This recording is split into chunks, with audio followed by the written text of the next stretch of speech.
Léonard a 21 ans. Il est gêné depuis quelque temps par une douleur testiculaire gauche remontant dans le bas-ventre. Il est difficile d'en localiser le point de départ, mais elle est présente au pli de l'aine gauche et dans la bourse gauche. Cette douleur était initialement apparue il y a environ 2 ans et s'était estompée spontanément au bout de quelques semaines. Pourtant, c'est la 3e fois qu'elle refait surface, et toutes ces poussées sont entrecoupées de longues périodes d'accalmie, pendant lesquelles il n'y a aucun symptôme. Chacune de ces poussées s'est manifestée en période de forte chaleur. Les douleurs se majorent lors de la pratique du sport, au football, à la musculation, et elles dérangent Léonard également durant les rapports. Elles deviennent particulièrement invalidantes en position debout et prolongée. Les longs trajets en métro sont parfois pénibles, et depuis peu, cela le réveille la nuit. Enfin, il perçoit la palpation des veines gonflées dans le scrotum. L'échographie testiculaire prescrite par son médecin traitant a révélé la présence d'une varicocèle.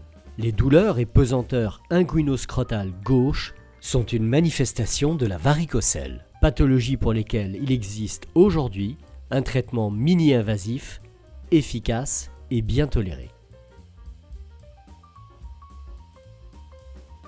La varicocèle correspond à la dilatation de la portion distale de la veine spermatique qu'on appelle plexus pampiniforme ou alors les veines du cordon spermatique. Elle est secondaire à la dilatation sur toute sa hauteur de la veine spermatique du fait de l'insuffisance de ses clapets qu'on appelle des valvules.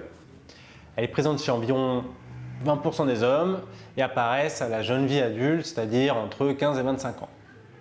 Lorsque la varicocèle est symptomatique et invalidante au quotidien, on propose une chirurgie ou une embolisation.